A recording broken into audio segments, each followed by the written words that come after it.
Hey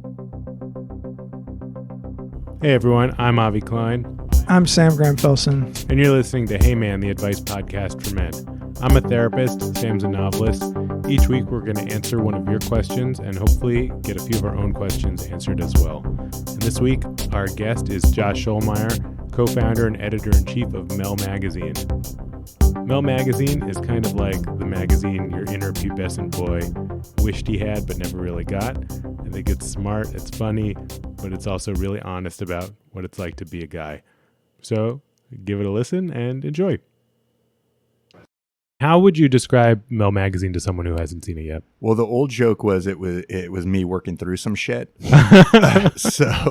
Which is way more true than probably not. I worked in traditional men's publishing prior to this, and I really just felt I came out of the experience feeling confused and really shitty about myself. Mostly confused in the sense that I would be given like a bespoke axe to have to write about, and I'd be like, well, what do you do with this? Yeah. And the editor, I worked at Playboy magazine. The editor at the time was like, "Well, cool guys hang this on their wall," and I thought, "But do they? Cool guys. I don't know anybody who hangs like axes. Or like John Wayne Gacy doesn't even hang an axe in the house, you know." So that befuddled me. And then there was just a whole cadre of editors in that space that were like, "Who's your barber?" You know, and if you didn't have the right answer, or it's like, are those Alfredo Gonzalez socks? And I don't believe those match the color of your jacket. And you felt like nobody would ever like, I don't know, can you swear? Nobody would ever like, fuck you. Like your kids would never stay at home if you like didn't do these like really kind of what I thought were kind of like useless things that I kind of gave no shits about. Yeah. So the whole idea of Mel really was to start to look at what I thought were much more fundamental aspects of guys' life. And I think, in the early days, I've been doing this for 5 years now. In the early days, I think it was very quaint, and it was just sort of my own like little reaction to these asswipes who were telling me, like, again, if I don't wear the right clothes, if I don't drive the right car, if I don't have the right scent, I'm way less of a man, and I should just like, not even try. I think after Trump got elected, that was the first time people really started calling us and we're like, what the fuck are going on with dudes? Yeah. And the answer is, I think we're in the midst of this like really deep civil war with men. And I think you look at certain demos and groups of people and it's kind of, you can tell right from the jump of like where they are on the spectrum, the MAGA spectrum, I guess. And I think with men, it's sort of the exact opposite. I think they're split down the middle 50-50. I think you have a lot of men who want to participate in all of the social change that's happening, want to be constructive, maybe don't always know how to do or say the right thing. Yeah, I feel like you don't hear from those men as much, but no, and that's what we're trying to do, right? And I think as cancel culture and all of this stuff gets more intense, I think a lot of dudes, and this isn't like a woe me, like whatever, like I'm not asking, I never went into this thinking that, I would just, getting back to the point of me working through some shit, like I'm a 41-year-old straight white male that the world has less and less value for, probably with good cause. And so like, how do I make my way, again, in sort of this existential crises, right?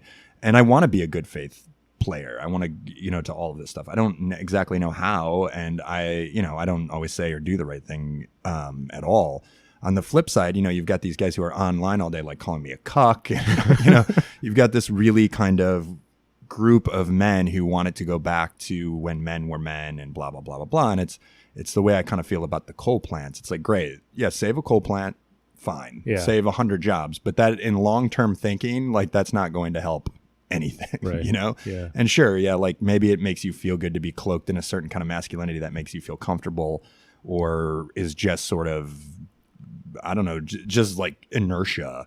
But I don't think that that's a positive way. And all of this social change is going to just run us over if we don't want to be kind of, again, constructive or useful players in helping chart a future. Yeah. So I love like The Cut and like a lot of like women's online publications, and I was always like, I wish there was something like that for dudes. And then when I started looking at Mel, it's like, oh, this is the closest I could find. Well, I appreciate that, and it's actually by design. So when I was at Playboy, I'd started something called Playboy Safe for Work that we used Gawker's Kinja platform for, and it was born to be sort of the men's version of Jezebel, and mainly trying to look at what made Playboy great in the 50s and 60s around social sexual values. And I felt that there was a real opportunity give a 21st century sheen to that could be really resonant. And I was super jealous of Jezebel, The Cut, The Hairpin at the time, because I felt like they were getting everything that was right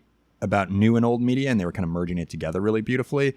And men's publishing had, again, you had the GQs, Esquires, Playboys, which were hopelessly kind of out of date. And then on the flip side, you had like Mandatory and some of these online sites, which were like, 11 ways to light your farts on fire to make dinner, or, 10 GIFs of dudes eating it on a skateboard. And again, none of it felt, I think you had Deadspin and at the time Grantland, which were kind of in the ballpark, but were very sports pop culture focused. And I wanted to focus on things like money. And basically what I tell people is like, I feel like we have a wide demo because it is sort of a publication about adulting, like whether that happens at 23, 24, 25 or 48, 49 or 50, there is a certain moment in time where that switch goes on, where you start to care about things that you never really thought you were going to care about. I think, physical, and again, not like 6 ways to a six pack, but it's like watching yourself age, or, I got really out of shape for a little bit, and it was kind of fun. It was a science experiment to be like, wow, what's this happening to me? And I think mental health is super important. We talk a lot about triangulating 3 things in your life, which is, I think men more than ever want to be a really engaged partner and father. I think they want to I think, I'm still as ambitious as hell, but you still want to be at home. And then on the third thing, like, I don't want to be known as just daddy or like the guy who's going to die at my desk. I'd like to have my own. It's always like the most depressing time of the year for me is like my birthday and Christmas, because people only get me like Chicago Cubs gear and rum. And I think to myself, like, wow, like this is all I am to you. Like I must have no other interests. And, I do think that's important. Like, who are you outside of any other context that people would know? And I think triangulating those 3 things are really, really difficult. And I think that's where mental health is super important. And, if you want to call it self-care or whatever for dudes, like, and that's the stuff I wanted to talk about. I think when it comes to relationships, it's not even just romantic relationships. It's the ones you have with your friends, which we know men basically have no friends after 30. Even getting back to mental health on that. And like when Anthony Bourdain kills himself, like we have a real mental health problem with men. He is the quintessential guy that everybody wanted to be, who seemed to have it all together. Not even just have it all, but he was that iconoclastic, irreverent, seemingly saw everything the right way. And so, we have no friends. So I think that's important. Family dynamics are always interesting, but I'm always fascinated with like work. Like I spend more time with people. Luckily, I have my own publication and 20 people who work for me that have been hand selected, but there are other people I have to work with that I fucking hate. Yeah. And like, I have to spend more time with them than my family. Right. And like, how do you navigate those waters is really fascinating to me. And, of course, the other things that I think are really important are, I don't think it's telling tales out of school, like dudes like sex and porn, but I never quite understood the kind of like Esquire GQ thing of like Jennifer Aniston. Like, it's like, no, I want to learn. I want to figure out how to have sex with the people that I'm with, whether it's monogamous or something else. Like, I'm more interested in how do I get to have more sex with them. I'm probably never going to have sex with Jennifer Aniston, which is also like when George Clooney has a baby and it's like what he can teach you about fatherhood. It's like absolutely nothing. It's funny as you're talking, like, I'm thinking about how much, without like overstating the importance of men's magazines, like in terms of like inculcating the culture of masculinity in this country, because it's not like that many men I know subscribe to GQ or Esquire. I actually did subscribe to both of those for a while because I wanted to write for them. Yeah, basically. Exactly. But I always felt like, so it's a write-off most. Yeah, exactly. It always a total write-off. I always felt like there's some like, who is the demo for these magazines? Because it always felt like there is none. It's fake. Right. It's an archetype based on advertisers. So it's like, it's the guy who drinks gin, but it's not. It's the gin that you can advertise against the gin piece on. And it's the guy who wears watches, but we don't. And I think in the old days, like I come from a very working class background. Like my family got in this country in the 1870s, immediately started working in like factories, and really haven't, even my cousins to this day go join a plumbing crew after high school, And I think in the 50s and 60s when Hef started, Esquire is much older and GQ are much older, but when Hef started Playboy post World War II, I think my grandfather was a tool and die maker, got those magazines and did live vicariously through them, right? It was something for him to dream on. I think at some point in our generation, you guys are younger than me, but I think it just flipped in terms of like experience is way more important to us than consumer goods. And I don't think that those publications ever got that they just started to get stodgy and started peddling us like I don't see the GQ, maybe here walking around New York, but I can certainly tell you even in Chicago's financial district, you're not going to get the GQ guy. Or if you're getting the GQ guy, it's so transparently just wanting to be the GQ guy that It's like, what do you stand for? I think one of the things that strikes me like now, looking back at those magazines that I subscribed to like 10 years ago, but thinking about like what was missing, and like one of the qualities that was missing was humor and like any kind of like sense of like self-awareness, it felt like. And I feel like women's magazines, on the contrary, like some of them were humorless and totally unself-aware, but there were magazines for women and teenage girls that had that self-awareness, playfulness, and like ability to like look critically at like and that's where there wasn't that for men. Like why were women magazines way ahead of I men's think magazines? I mean the Laddie magazine craze of the early aughts, right? Maxim stuff, all that stuff, that really did bring humor, but it brought satire more than humor. Yeah, and it was also meta humor, right? It was goofing on GQ and Esquire and Playboy, but it didn't really go much past it. And at the end of the day, it was still kind of the same titillation. It was just spins on it. I'm a child of like Howard Stern and David Letterman. So like I try with Mel, like, yeah, we cover lots of serious shit, but like we talk about our dicks constantly. I think that is super important and I can intellectualize that, but it is meant to give you some catnip. Like you can't always have like sort of the vegetables on the table, right? Like what's your Cheetos? Everybody wants a little bit of Cheetos, and that we try to do stuff with a sense of humor. I mean, I think it's super important. If you can't laugh at yourself as a dude right now, like you are basically just going to become an incel and a MAGA chud, One of the like low key radical things when I look at Mel, like something on the front page yesterday, I think was like this article about like tall gay men, bottoms. Yeah. And I was like, like gay men are not represented in any of these magazines, and like that's always been super important to me, even back from my Playboy days. I mean, we've had I look at staff diversity when you come to a gender publication more around, we've had trans writers, we certainly have had a lot of gay writers. At one point I think half of our staff was women. I thought it was more interesting to have a conversation around that for the exact same reason, and like not that it's all puppy dog sunshine and ice cream, because it's absolutely not, but like the idea that like the gay male experience and straight male experience is not that different anymore. We can both get married. We can both have kids. We both, I mean, there's a lot of like shared. We can both play professional sports. Yeah, exactly. I mean, I think there's a lot of interesting. I don't know. I don't see the delineation as much. It's just masculinity, right? And I think that we do try really hard to cover that stuff in equal. I mean, again.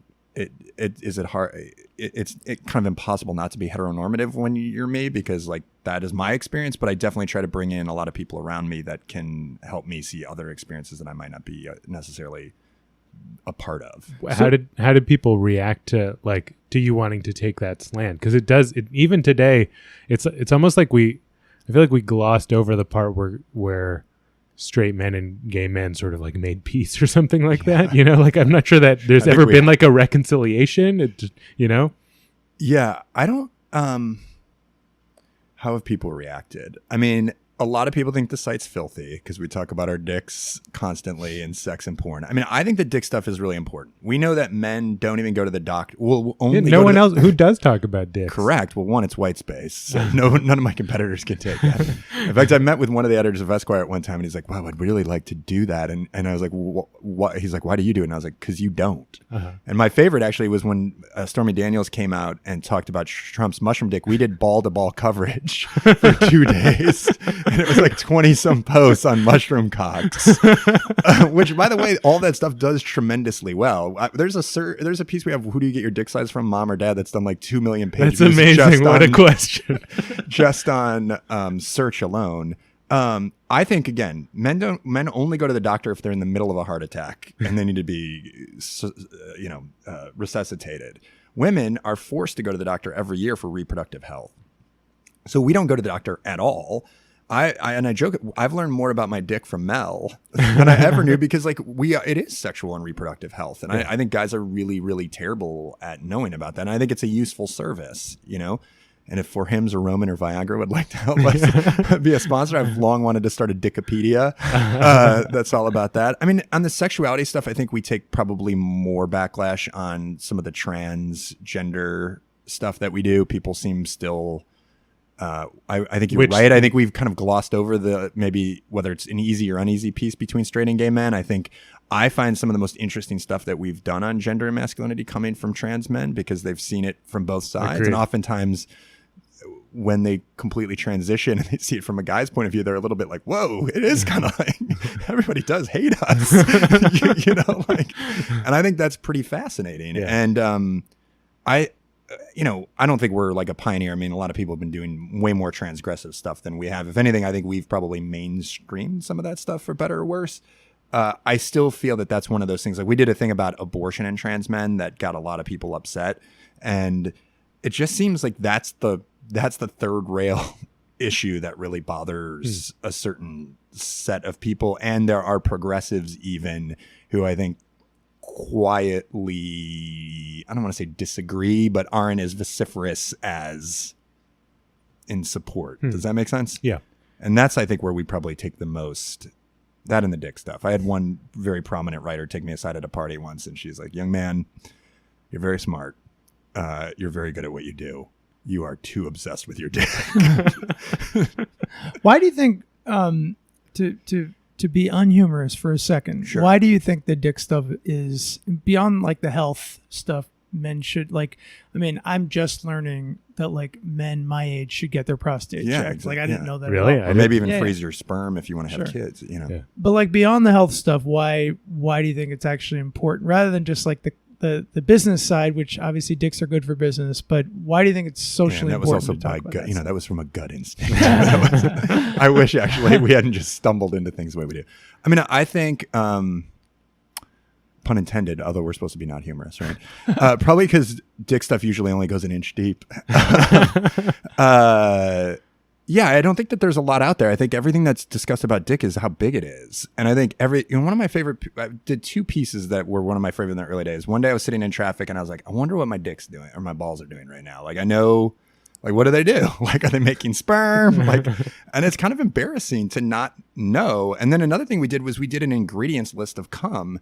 And I didn't realize there's like, you know, again, you think like, oh, it's just sperm, but there's like 29 different things in there that I had no clue about. And I think it works, or I think, because again, I don't think there's a lot of information out there. I think that the dialogue and narrative is almost always around dick size and nothing else. And it is why that is, I have no clue. Well, it's funny now that, I mean, I'm just thinking out loud, but like, when the narrative is only about dick size, it's almost like a dick is like a technology or a tool.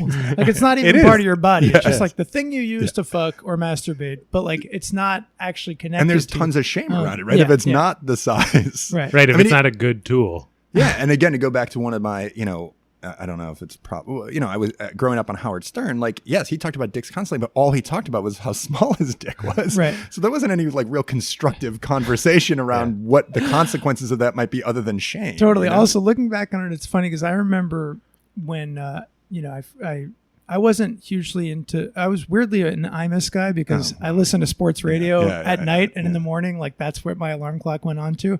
But I watched Private Parts, the movie, and started getting into Stern a little bit later in my life. And, you know, when I found out that he did talk openly about his dick, I was like, wow, that's like about his dick supposedly being small, according to him. Right. It's like, wow, that's like pretty revolutionary, except it's true. It's not like he was like, it's small and I'm fine with it. It's or like I can compensate for it. The whole show was compensation. Right, exactly. The $100 million he makes from Sirius right now is just an extension of how he needs to prove that he doesn't just have a small dick. Right.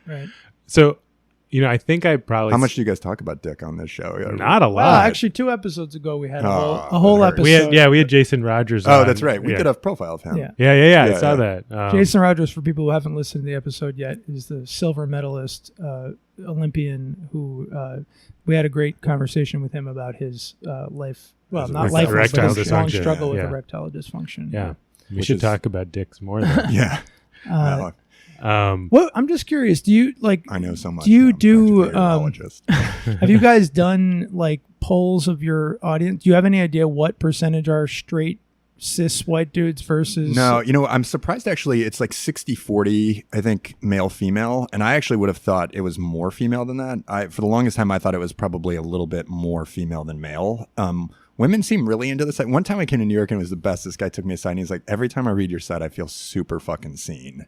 And I was like, that's actually, in the early days, especially pre-Me Too, that was the goal. I knew that guys were thinking about a lot of this stuff. And I knew that even guys, not me, but like me, were thinking, you know what, if we just wait long enough, all of this stuff, the women in the workplace, them getting more money, it'll probably go, there'll be some sort of status quo here, right? And that was the vibe that I felt from a lot of the guys that didn't really want to kind of put their neck out there on that stuff. And I just wanted to kind of pull it out of them, right? I think post Me Too, which we covered a lot, it is so ugly. So much of the stuff. I mean, some of the Weinstein stuff alone. I'm no Boy Scout. I worked at Playboy, but the idea of like running into a woman in the hall of a restaurant and jerking off into a plant right in front of her, that's hard. Even me, that's hard to kind of wrap my mind around. I think now it's really incumbent upon guys. I want them to feel seen in the sense that I want us to have this conversation about this stuff, but all of it's out on the table. It's all fucking ugly as shit. And why I think this show is important and what we're trying to do with our staff even, and yes, gender diversity is really important, but I wanted to bring in more and more men from different walks of life to begin. Like, we broke it, we bought it. Right. So let's sift through this shit together. Let's figure out how we could constructively ever re-enter society, And so to your question about like cis men, I mean, in some ways I would argue it's more incumbent than ever that it's just us guys like us who sit down and figure this out because we are the ones who fucked it up. Now, again, I think you need a lot of people that help you with all your blind spots on that stuff. But if you ask me, I think it should be white dudes, black dudes, Mexican dudes, Korean dudes. And that's kind of what we have in our writer's room, right? Like, I think sorting through that together is sort of fascinating. And I think, I know we're not curing cancer, but I think it's constructive. And I would like to play a bigger role in sort of that overarching, conversation about how do we fix what we clearly broke. Yeah. What are, for people who are listening who haven't dipped into Mel at all, what are some of give an example or two of the pieces that you're really proud of that you think like did something? I love a piece we did today that just went up. We sent one of our writers to London to go to a No More Mr. Nice Guy boot camp that have started to pop up. And it's sort of like a faux armchair therapy psychology of there's some traumatic event in their life that they have reacted to in a way of feeling that they have to have everybody like them. But obviously I think we even know, post Me Too, that the biggest rapists are actually the allies. Mm-hmm. Weinstein was a huge Democratic donor. You look at the shitty men media list, half those guys tweet out all the time how they're feminist allies. Yeah. Meanwhile, they're raping people in the stairway at a big media publication. So I like the No More Mr. Nice Guy boot camp because whether you agree with the philosophy, and every real person we talk to is like, this is kind of the new Pua, right? This is like a pickup artist sort of. I thought it was fascinating. I mean, they go in there and hear these meek British men who are meant to like be like, fuck you, I fucking hate you, and trying to shed that exterior. And there is some value in the sense that you are a passive aggressive dickhead when you're the nice guy, right? And your whole identity is about being the nice guy. And I find those guys in a lot of ways to be the most obnoxious men today, who pretend all of this stuff but won't just tell you deep down what they believe in. So I love that piece. Untrustworthy. Yeah, exactly. I love that piece because maybe it's being exploitative of that. Maybe there's no real science behind it, but it's an interesting thing to think about at a top level. I do think that there's some snake oil salesman stuff to that. So I love that. I'm super proud of that. I mean, we do a lot of true crime stuff that I love. I mean, like Basic last week, I think we did, last week or the week before, we did all the profiles of the PIs who tracked down people who faked their own deaths.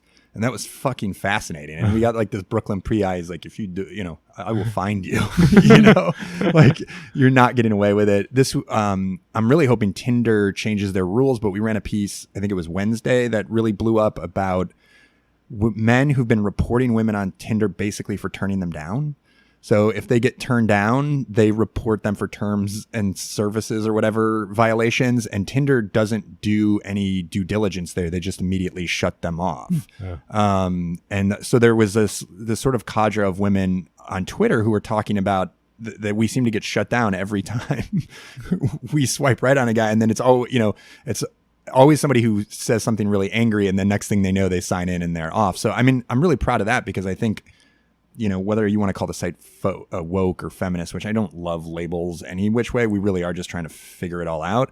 I like that we did that piece, because it's not necessarily it's calling a certain kind of dude out, right? But I think it's important to kind of shine a light on that behavior. Well, you guys have succeeded in sort of perfectly landing in that niche space of like being praised by woke critics and feminists, but also still having that kind of transgressive sort of not holier than thou spirit, and humor, which is a big thing that we talk about, is like, how do we make sure that like we're not, because if frankly if straight white guys aren't listening, then this is a huge failure, because they're the ones who need to be listening the most. But like you've been praised by Amanda Hess from the New York Times, who I think came out of Jezebel, I think. Yeah. But she was at Good Magazine with Ann Friedman, actually. Right, who we've had on the podcast. But yeah, so you guys have managed to please feminists and woke people, but also probably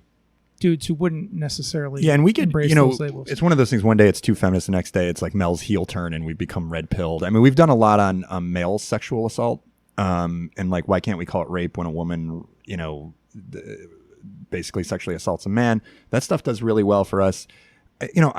Idiosyncratic is probably we have a value system, right? Like, I totally believe in certain things, but I also think it's worth investigating and hearing people out maybe more than others do. And I just try to follow sort of what I think is an interesting thing. And I don't want to be too judgmental or self-righteous, right? Like, we could have done this No More Mr. Nice Guy boot camp, and we could have, all the experts we talked to, we could have just taken a giant shit on them the whole time, right? And probably justifiably so. And probably some fair criticism would be like, you didn't shit on them enough. You got a couple perfunctory quotes from people. But the reality is, isn't it more fascinating to understand that this is going on and to really see inside of it and to try to really understand what these guys are hurting or what they're trying to get over? Because it's not a one-off. They have these nightly meetings. This is a real thing happening to a lot of men. And we've done that when we've written about a lot of the manosphere, right? Like, yes, could we take a much bigger shit on them? Absolutely. Do we come at it with like, we don't think that this is a healthy way of going about things and they don't like that? Yes. But for the most part, I'm actually really interested in figuring out what is making them tick. I don't have to agree with it. And on the top of, I think Fast Company, when they profiled this, said that I don't give a shit. Of course you have to give a million shits to give none, but like, I will, and maybe these will be the words that will come back to haunt me and we can, but I don't want to be kowtowed or I don't really want to, I tell my staff this a lot. I don't want to adhere to pre-approved narratives by the blue check mafia, which is the only nice thing that Breitbart has ever done for the world, is coining that term. Like, I don't really want to be kowtowed by that. I want to, I love many of those people and I think they're great, but I also don't want to be part of that same circle jerk / echo chamber. I'm not on Twitter. I don't really, I read about like the Cubs news on it. Like, but I mean, like, I'm not part of that world in large part because I find it not necessarily all that enlightening, and I mean that on both sides, frankly. And I try really hard of like, I do want to check us. And I thought that were times last year where we did get a little bit too much like, oh, this is what the Twitterati says. So, we have to adhere to that narrative too. Totally. All right, let's go to the other side. I think this is a very appropriate, speaking of the No More Mr. Nice Guy guys, I think this is for them. Hey man, I need some perspective on something. I'm 40 years old, have 2 kids, I'm married to a great woman and run my own business. My problem is that I can't seem to stand up for myself or say no to just about anyone. Definitely not my wife, not my parents, and I'm embarrassed to admit this, not even my kids. I'm fortunate enough to be pretty successful in my line of work and have people regularly reaching out for advice, help, or money to invest in their projects. It's almost always impossible for me to turn people away, and when I do, I usually feel really guilty. If I need to hire someone to do work on my apartment, I can never negotiate, and if someone shortchanges me, I just let it happen. Some of the guys I work with are complete assholes and suffer no consequences, but I just can't do it. Is there something wrong with me? How do I stand up for myself? Is this something I can change after 40 years of being a pushover? Help. Signed, Beta on Broom Street. Wow, this couldn't be better with our no more Mr. Nice Guy boot camp. Yeah. Is that your new sponsor? I was earlier. I got lunch and was walking down the street, and this guy was on his bike and just did just the typical shit that happens in New York, just like cut in front of me and two other people. And one of the people he cut in front of was just like, dick. And I'm just not the kind of person who's like quick with my words. But then I was walking and did that give you a thrill? I was like, good for you, just like to say it. I appreciated it. And then I walked by like some like tiny like Pomeranian or something, and I laughed out loud. And something about, it's like being pissed at the guy was harder for me to like vocalize, but it wasn't hard for me to like delight in this funny looking dog. It's funny. I'm like super selective. I mean, I think on the ledger, I am on the nice guy side, and I say that not proudly, but with some degree of shame. But I think like I'm very selective about when I can be confrontational or a dick. Like for some reason with that, that's true. You do have to pull your. You have to pick your battles. Well, but I'm not. I don't feel like I'm picking. See, I feel like it's just happening. Yeah, exactly. I'm not. So like, okay. I wish that the way I was directing confrontational was with people I know, my friends, my family, that colleagues.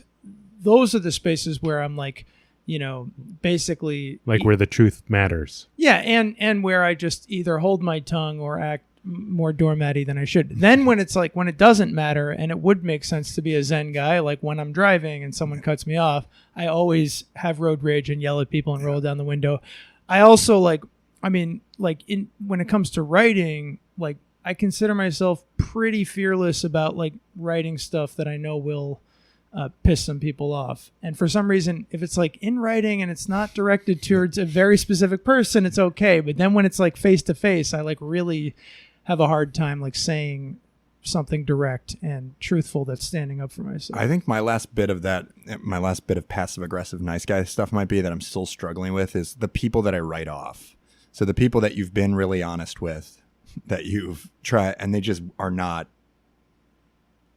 taking it in, not listening. They're never going to change. It's everybody else's fault. Yeah. I struggle. And again, going to the work context versus the family, like there are those people in my work sphere that I don't have the control to cut out of my life. And I don't know how to deal with it after you've said your piece. Yeah. And again, picking your battles, like you don't want to go in every day and say your piece, but like when you've said your piece and kind of 2 or 3 come to Jesus's and they just won't get it. Yeah. And then I just kind of write them off. Yeah. Which I know is kind of, again, it's not passive aggressive, but it's like, I don't know how to solve that problem. And that's the new thing that I've been thinking a lot about, is like, how do I deal with that better? I mean, it makes a lot of sense to me. How else? Like, of course you would write them off. They're not going to. But that's not healthy, right? Well, but there's a limit to how you've probably exercised as much control as you have over that, and then they have to change or not, right? Like, yeah, I don't know. It's just hard to accept that, I think. Yeah, absolutely. Yeah. So what would we say to this? I mean, one of the things that I've been working on is like, since it's usually my default is I'm just I don't think I'm a nice guy, but I can be non-confrontational. And so often what I just do is like giving myself permission to come back to something later, like if I think what used to stop me in my tracks before was this expectation. Like if I don't tell someone to fuck off right away, or I didn't like it, or like, then like that the statute of limitations is expired and now I can't say anything. Although I will say, from experience, I agree with that. I think you let everything marinate and you figure out the right way to articulate it. But I've become a big believer, especially from a business standpoint, of the 2 things that I hate doing every day are the first things I'm going to do. So if I have to give what I like to call an emotional chiropractic adjustment to somebody, is going to be like right when I get in. So because I feel like if I don't do it then, you just find a million excuses not to do it. And then another day goes by and then that emotion that you felt and have sorted through kind of like dissipates enough. And I feel like somebody like that, like everything that you hate doing, I tell my employees this a lot, like do it right away. Like your to-do list, like the 4 things that you put on there just to feel good that you're like kind of taking on, but you're really not going to get to. Like you need to move those right up to the list, How do you talk to someone when you have to give them an emotional chiropractic adjustment? Oh, I'm very calm. I'm much more disappointed dad. Not to bring everything back to sports, but there've been a couple times where I've lost my temper, and it's very much like I'm from Chicago, so like a Lovie Smith, who was the Bears coach, very calm, never really lost his temper. And then I remember one time Brian Urlacher, who was and Lance Briggs, the star linebackers, said that they had played real shitty in a first half, and all of a sudden, just at halftime, he just let it go, and they got it, And I think again, it's picking your spots. I think you have to be really rational when you deliver stuff, but you have to be really firm in terms of, and that's where I think thinking about it helps. And I actually, in my Evernote, kind of type out my bullet points. I don't like read it off, but it's like, this is kind of the narrative. This is why I feel this way. This is the evidence that I have. These are the constructive steps that I see moving forward. And try to deliver it in a package. So it's really, in a way, not emotional. It's like you're really thinking through what you want to say. Yeah, but they need an emotional readjustment, because they're seeing things either too emotionally or they're not seeing things correctly. Some people call that gaslighting. I call it motivation. I work, alone most of the time. So I don't have to have these kinds of workplace confrontations. Like, what are people coming to you with? I mean, it's a little bit of everything. I mean, I have 20 people that work for me. It's a little bit like a deli counter every day, right? Of like, and everybody's problem they think is the most important thing in your life. There's also like, I have a lot of young people who are really, really talented, but still have not done a lot of the more managerial stuff. And I think it's important to consistently course correct that stuff. I'm a big, big, big believer in like postmortems. So, that's one nice thing about working on the internet. We do 9 things a day. We try to every day talk through what worked and didn't work about it. We try to stay on top of like who's working, why are they working, why aren't they? And I think that when you can establish that kind of culture of a consistent feedback loop, it shouldn't be so surprising. That said, it's still hard for people to hear things. It's hard for me to hear things. It's hard. I just had a thing recently where I kind of got emotionally out of whack, and I don't think I was seeing things clearly. And I needed to take a step back and kind of check myself and also change. It's hard, I think, as you get more and more successful. Changing the first time, I don't even think is hard. I'm not even sure changing the third time is hard. When it's like the 32nd time and you realize that change is this ever living thing that you're going to have to continue to do, at some point you just want to be, fuck it. Like, I've changed enough. I've moved long enough. Like, I feel emotionally and intellectually sated by the challenges I put myself in. And no, I don't want to do that anymore. Yeah. But I kind of came to a moment where I was like, you know what, this is on me. Like, I need to take a deep breath. I got to figure it out. And I'm going to have to like look at how I do business, because I think in some ways that edge got a little too hard. And, you have to go back and, course correct. Like, and also when people were giving you feedback that you were just. No, I would, people were giving me feedback in the sense that you can read a room, Yeah. It's funny thing about what you said about changing for the 38th time or whatever. And just feeling like at what point do we just get to be like adults who have arrived and I don't think ever. I know, of course, but just I was thinking about like playing a thought experiment of just telling this guy that he doesn't have to do anything, and that like maybe it's actually okay that he's a nice guy and a pushover, because I think in your context it's important for you to be a hard ass when you're or somewhat of a hard ass when you're managing, or at least firm, like not be taken advantage of, selectively firm, not be taken this advantage guy seems of. like he's being taken advantage Well, of. Right. But here's the other thing. This guy is married to a great woman, he says in his own words, so he's got a happy marriage, it sounds like. Unless he's a nice guy and has to add that's adjectives to good, everything. good meta point. Yeah. But he also sounds like he's quite successful in his You're career. married, right? Yes. Are you married? Oh, yeah. Yes. Is it ever great? I mean, is it not peaks and valleys? I mean, anybody who paints with a broad brush on that, as opposed to like with the reality of life, which is sometimes it's marvelous and it's marvelous. It's like Major League Baseball, right? Like if you win, if you get 3 out of 10, you're happy. Like I think marriage is very, very challenging in the same way of changing for the 30th time. I've been married for a long time. It evolves and changes on its own. So I know this novelist who says like he completely shuts down anytime he hears somebody utter the phrase "I'm happily married." Yeah, exactly. Like, what the hell? And that's not even a bad thing. I think happily married means accepting that it's not always going to be, again, rainbows, puppy dogs, and ice cream. Or actually, no, I think the phrase was, "I have a happy marriage." And he's like, "What? Come on. Like sometimes it's happy. Is it really?" Like, I know. I joke with my wife all the time. I said, your biggest problem is I love you. But look, the thing that I'm just thinking about is like, so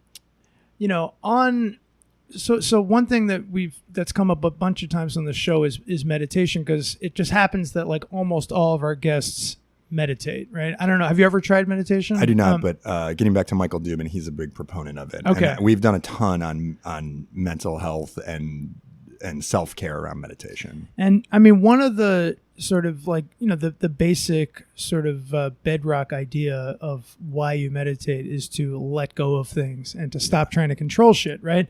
So like, on some level, I mean, I think there's a big difference between being a nice guy by default and by fear versus like being a nice guy because you have total equanimity and you're like, you know what, at the end of the day, I don't really give a shit. It doesn't really bother me. What's a nice guy? What's a like a quote unquote nice guy trying to control? I think that's a good question. Yeah.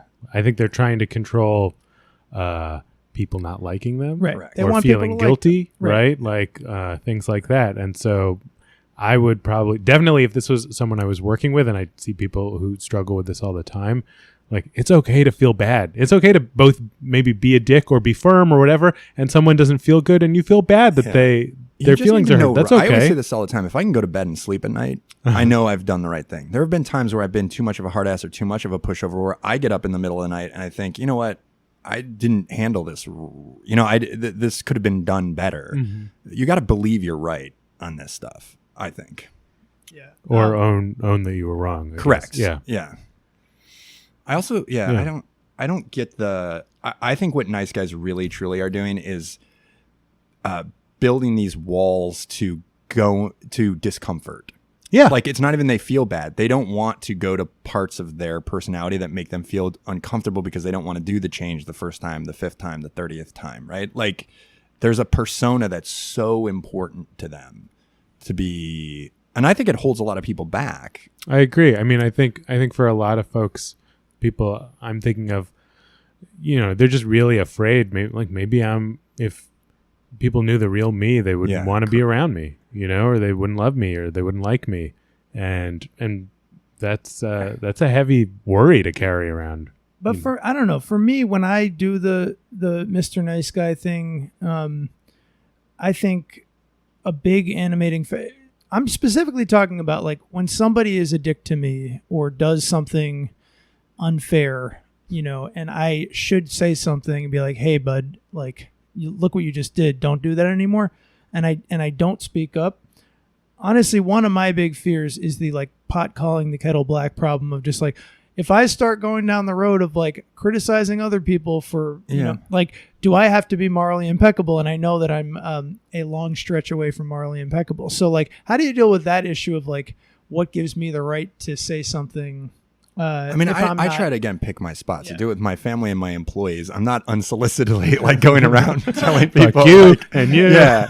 And I mean, I bite my tongue. Listen, you can probably tell I have a lot of opinions. I have a lot of hubris and nobody loves me more than me. So like, so I'm not, but I'm also, I can be that Midwestern stoic, like I'll keep it to myself, in where I don't feel it's my place. Like, would I certainly do things absolutely different? On some, but I'm not going to go out of my way.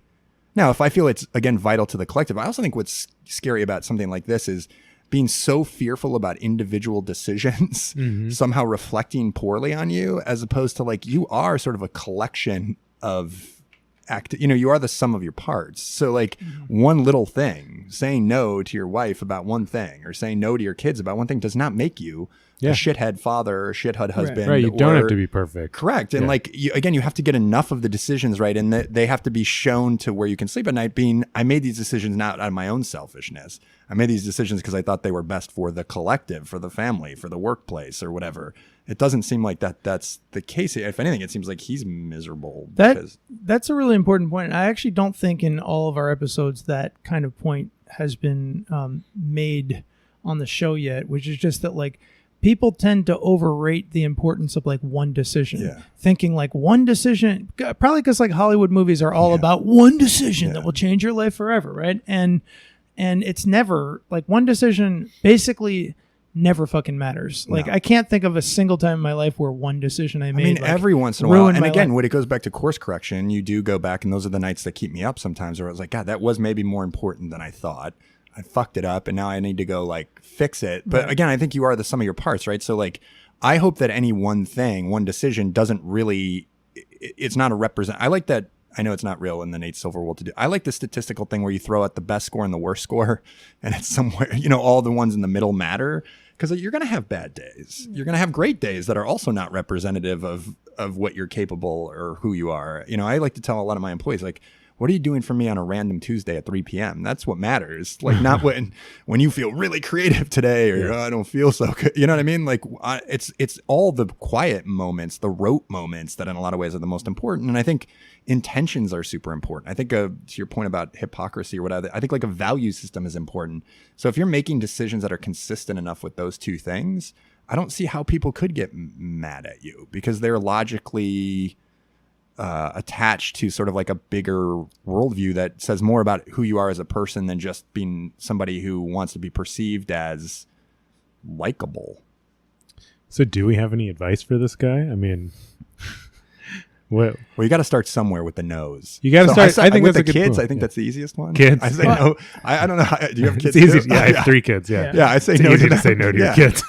No, but I actually, if I can, like, steal some advice that was already used earlier, I think the idea of starting the day doing the thing you least want to do on your to-do list. So I almost like think that this guy should put like number 1 on his to-do list, like write the uncomfortable email to the person who, did something rude to you and just do it first thing tomorrow morning and just pick one thing. Like, I don't think he should go through his whole laundry list of grievances, but like pick one thing and just do it. Try it out. Also, I had another executive once tell me that she had witnessed this guy. He was like a COO or something like that in a meeting, and she was just blown away at how good of a listener he was, and these like 2 or 3 other skills. And she went up to him afterwards and said, I was just really impressed. Like, you're really good at staying calm. You really listen. Yeah, blah, blah. And he said, you know what? Actually, I'm terrible at all of these things. And he opened up the notebook that he brought with him every day, and he'd written those 3 things every day in the corner. Like, be a good listener. Like, shut the fuck up. And I think that there's something, I don't want to get all secret-y about that crap, but like, I think there is value in something like that. If setting that intention. If you're bad at something, why not remind yourself? Yeah, I do that all the time. And I think that would be good advice of like, say no once today. Mm-hmm. Right. It's funny because I think men are pretty good at like taking up a challenge if it's a physical challenge. If someone's like, go lift that huge amount of weight, bro, even if it's scary, you're like, all right, I'll do it. But if it's like an emotional challenge, most men are like, no, I'm good. Yeah, right. I agree. And I almost think like, I'm just going to imagine this guy is like some kind of macho athlete in other respects of his life. Like, I don't know, like maybe it would be helpful like to think of it like if you have the courage to do something physically daunting, which a lot of men seem to do, like why can't that translate into something that's emotionally uncomfortable? I do think like men like to. Do they like to take up challenges or they like to show off? I think of it more like you like to do something that you probably can do and show how strong you are. But like, I don't know. I feel like one of the masculine traits I hate the most about myself is like not wanting to fail or not look bad. And like, this is more like that. Like, you're going to look dumb you might come out bad the first time you try to tell someone no. As a therapist though, don't you worry about where this goes when you're this is all pent up, right? Like, this is a guy like hanging from his nipples from the ceiling, like at a BDS, you know what I mean? Like, this goes, we're crazy if we think that this doesn't go somewhere. He's the troll on Reddit or. Right. You're right. Like, it has to go somewhere. like the anger that you might be feeling and all of that stuff. And for some people, it goes against themselves, like they just beat up on themselves because they can't beat up on anyone else. And for other people, like all this Me Too stuff, it comes out like secretly or, behind closed doors. So yeah, it is healthy. It's good for you to work on this and to make peace with. Yeah. And those are extreme examples, but I mean, I got to think that this goes somewhere. Mm-hmm. Yeah, it has to. And not in a constructive way.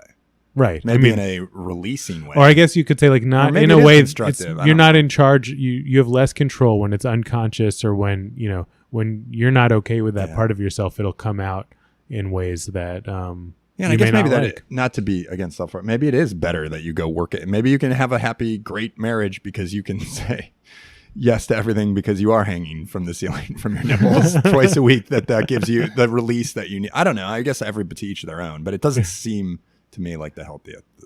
It doesn't seem healthy to keep all that in. I agree. I think, and he wrote the question because obviously he agrees. At least a part of him has concerns too. Like, can I change now? That was his question. Yeah, and I think if I can modify from my early thought experiment of just telling him like you're fine how you are, I think the ideal space for not just him but any dude, any human being, is the ability to choose your battles, right? The ability to like, all right, this is one where I'm totally comfortable letting it go, and it's not going to make me feel bad, and it's not going to like disrupt my sleep at night.